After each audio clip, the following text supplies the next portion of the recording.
The year was 1896. The wind never stopped moving across the Wyoming plains.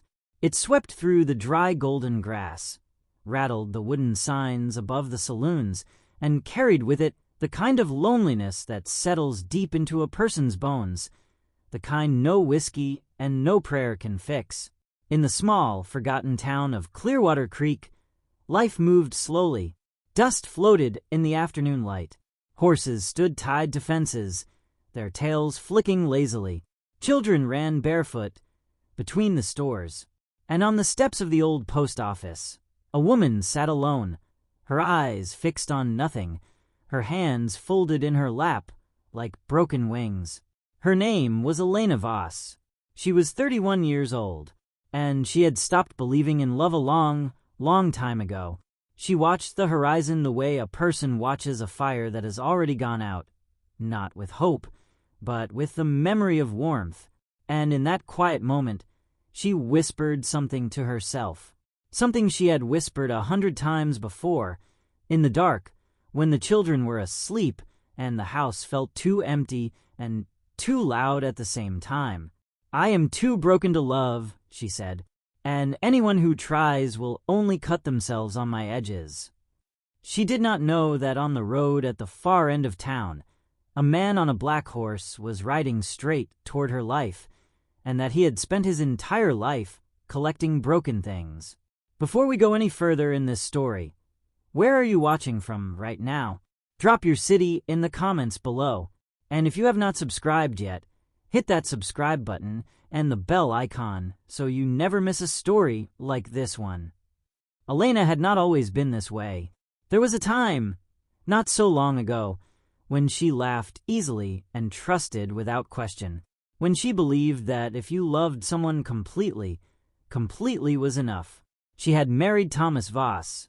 At 19, he was tall and handsome and full of promises, the way young men always are, full of words that feel like gold until the years melt them down and you see what they were made of all along. For 3 years, she gave him everything she had, her mornings, her evenings, her dreams. She built a home around him the way a vine wraps around a post, slowly, completely, trusting the post to hold. But Thomas did not hold. He left on a Tuesday, taking his horse and his hat and most of the money from the tin box above the fireplace. He left behind 2 children, Clara, who was 4, and James, who was barely 2, and a note on the kitchen table that said only, "I am not made for this kind of life." Elena had read that note standing in her nightgown in the cold morning air, and something inside her had quietly closed, like a door being shut from the inside. She folded the note. She placed it in the fire. She went to wake her children. She did not cry. Not once. Not where anyone could see. The town of Clearwater Creek had opinions about Elena Voss, the way small towns always have opinions about women who are left behind. Some pitied her. Some whispered that she must have done something wrong. Some avoided her entirely, as though loneliness were a sickness one might catch by standing too close. She had learned to live inside that silence. She had made it her armor and her home. She worked at the general store 6 days a week. She cooked and she cleaned, and she read to her children at night by the light of a single candle. She did not go to dances. She did not accept invitations to supper. She did not allow men to tip their hats at her for too long. She had decided, quietly and completely, that love was a luxury she could not afford, and that her heart, what remained of it, belonged only to Clara and James. He rode into Clearwater Creek on a Wednesday afternoon, and the town noticed him the way a town always notices a man who carries himself like he has never once doubted that he belongs exactly where he is. His name was Robert Leroy Parker, though the world knew him better as Butch Cassidy, leader of the Wild Bunch, one of the most wanted outlaws in the American West, a man whose name appeared on wanted posters from Utah to Kansas, whose face the Pinkerton Detective Agency had memorized down to the particular way he smiled when he was about to do something the law would not appreciate. But the people of Clearwater Creek did not know any of that on that Wednesday afternoon. They saw only a broad-shouldered man in a worn brown coat and a light gray hat, with blue eyes that held a warmth so genuine it almost seemed suspicious. He had the kind of face that made people want to tell him things, the kind of face that promised it was safe to be honest. He tied his horse outside the general store, stretched his arms wide above his head as though greeting the sky personally, and walked inside. Elena was behind the counter, adding numbers in the ledger. She did not look up. "Good afternoon," he said. "Flour, salt, or sugar?" she replied, still not looking up. He paused. Then, slowly, a smile moved across his face.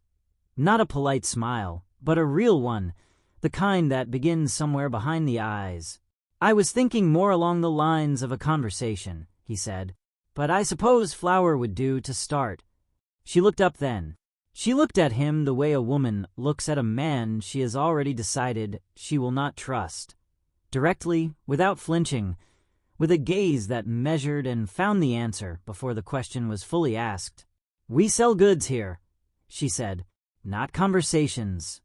"That's a real shame," he said cheerfully, and placed 3 coins on the counter. 5 pounds of flour, then, and for what it's worth, you have the most interesting eyes I have ever seen. "That will be 2 coins, she said, and slid one back across the counter without expression. He laughed. It was a full, unguarded laugh, and it filled the store the way sunlight fills a room when someone pulls back the curtains. He took his flour, tipped his hat, and walked out, but at the door, he paused and looked back. "I'll be in town a few days," he said simply. "I hope the store stays open." Elena said nothing. She went back to her ledger, but for the first time in longer than she could remember, she made an error in the numbers, and did not notice until 20 minutes later. Butch Cassidy did not leave after a few days. He stayed, not intrusively, not loudly. He simply stayed the way certain people stay, like whether that has decided it is comfortable where it is. He fixed the broken fence outside the widow Carson's house on a Saturday morning without being asked. He carried a heavy crate of supplies to old Mr. Hensley's farm and refused payment. He sat on the steps of the saloon in the evening and played cards with anyone who wanted company, and somehow managed to win just enough to stay interesting without winning so much that anyone got upset. The town warmed to him quickly, the way towns warm to charming strangers when those strangers do not immediately cause trouble. But Elena did not warm. Elena watched from a careful distance, the way a person watches a fire, respectful of its warmth, deeply aware of what it can do. He came back to the store every day. He bought small things, a tin of tobacco, a box of matches, a bag of coffee. He never pushed. He never flattered too hard or smiled too long. He simply talked to her, easy and natural, about the weather and the road and the small funny things he noticed in the world. And somehow, without quite meaning to, Elena began to answer. Not warmly, not openly, but she answered. Meanwhile, the town had opinions. Mrs. Garrett told Mrs. Hughes at the water pump that it was inappropriate, a drifter spending so much time at Elena's store. Mrs. Hughes agreed and told 3 other women by the end of the afternoon. Elena heard the whispers the way she always heard the whispers, clearly, quietly, and without letting them show on her face. Then one evening, Clara came home from school with a fever. By nightfall it had climbed higher, and by midnight Elena was sitting beside her daughter's bed, pressing a damp cloth to her forehead, praying to a God she was no longer certain was listening. She had no money for the doctor until Friday. She had no one to send for help. She sat in the dark and held her daughter's hand, and she did not let herself cry, because crying meant stopping, and stopping was not something she could do. She did not know that someone had already gone for the doctor. The doctor arrived at dawn. He was gruff and sleepy and asked no questions. He examined Clara, left medicine and instructions, and when Elena reached for her coin purse, he shook his head. "Already paid," he said, and left before she could ask by whom. She knew. Somehow, she already knew. She found Butch that evening, sitting on the fence behind the livery stable, watching the sun go down over the plains. She walked up and stood beside him, and for a long moment, neither of them spoke. The sky turned the color of burnt copper and deep rose, and the first stars appeared like small punctures of light in the darkening blue above. "You paid for the doctor," she said. It was not a question. "Clara's going to be all right," he said. "That's what matters." She looked at him then, really looked at him, and something inside her, something she had packed away in a locked drawer and told herself she had lost the key to, shifted. "Why do you keep coming back?" she asked. Her voice was very quiet. "Why do you keep doing things like this? You don't know me. You don't know me anything. And I have not been kind to you." He looked at her for a moment. Then he looked back at the horizon. "You've been honest," he said. "That's rarer than kind, in my experience." She shook her head. "You should find someone who is whole," she whispered. "Someone who hasn't been broken into pieces and put back together wrong. I don't know how to trust anymore. I don't know how to open up. I don't know how to let someone in without waiting for them to leave." Her voice was steady, but her hands were not. "I am too broken to love, Butch. Anyone who tries will only hurt themselves." He was quiet for a long moment. The last light faded from the sky, and then he turned to look at her, and there was something in his eyes that was not pity, and was not patience, and was not the careful tenderness of a man who wants something. It was something older and simpler and far more dangerous than any of those things. He smiled.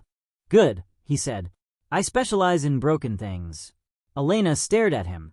She had prepared herself for many responses. She had not prepared for that one. Something moved through her. Not warmth exactly, not yet, but the possibility of warmth. The memory of what warmth had felt like before. For the first time in 2 years, her eyes filled with tears. She did not look away.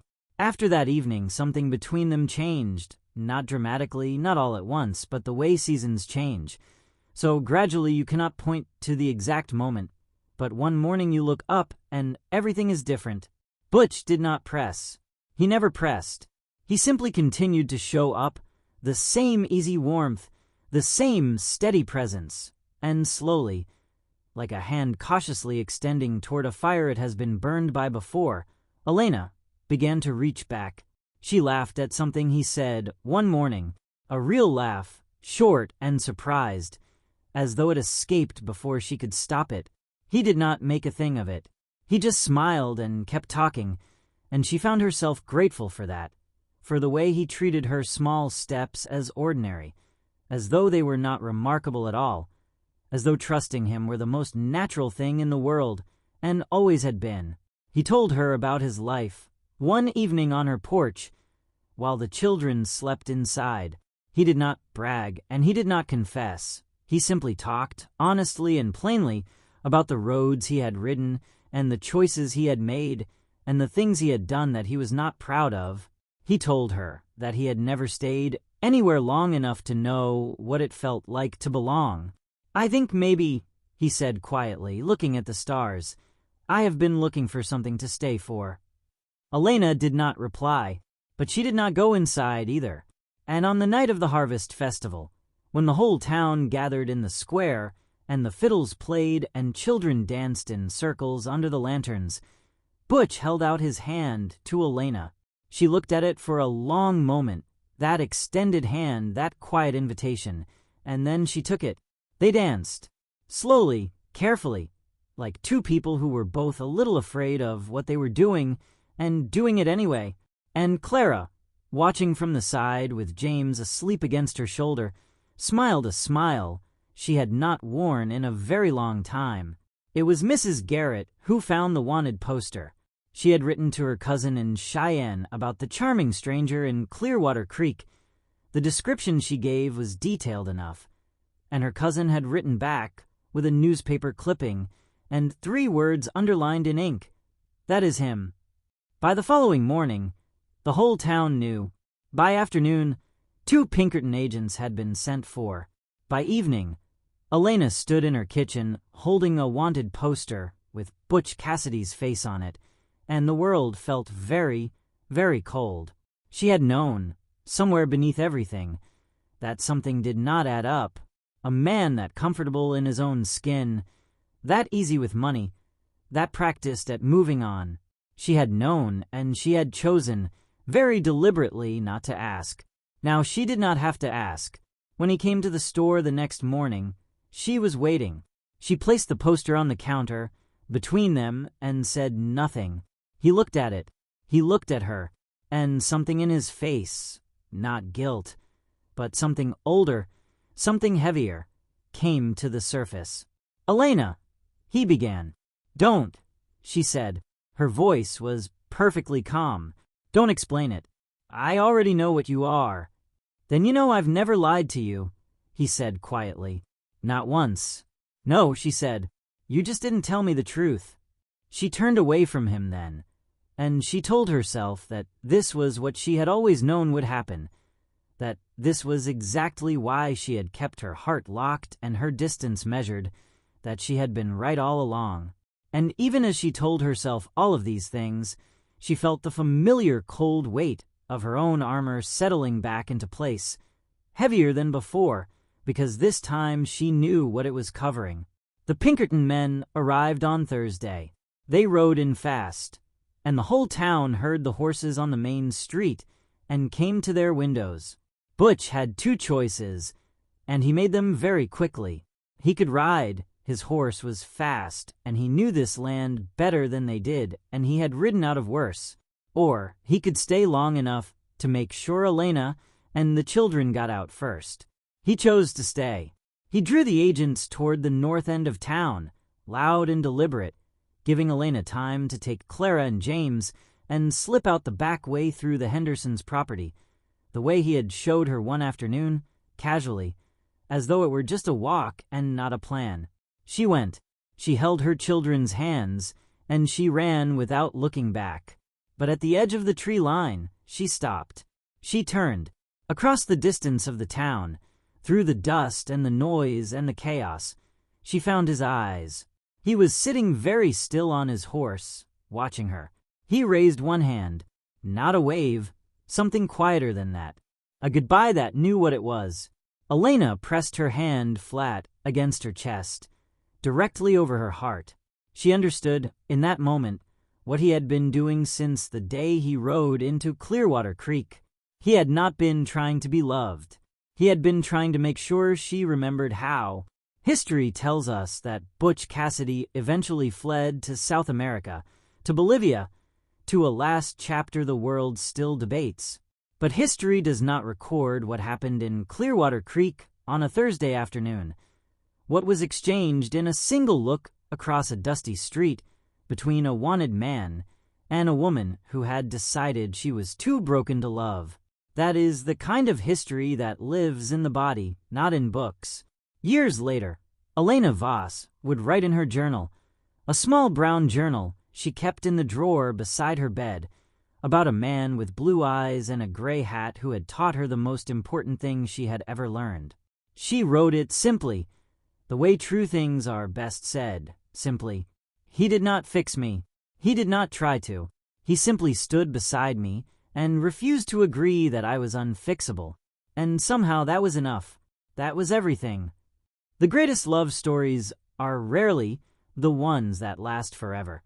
Sometimes they are the ones that are just long enough to unlock what was locked, to warm what had gone cold, to remind a person that being broken is not the same as being finished. Butch Cassidy rode west. Elena Voss stayed. And somewhere between the two of them, in the dust of a Wyoming town that history forgot, love did what love has always done in the hands of the right person. It specialized in broken things. Friends, if this story touched something in you, then you already know why we tell these stories. Leave a comment and tell me, do you believe that broken people deserve love too? And if you know someone who needs to hear this today, share this with them. They may not say so, but they will be grateful. Until next time, Take care of yourselves, and take care of each other.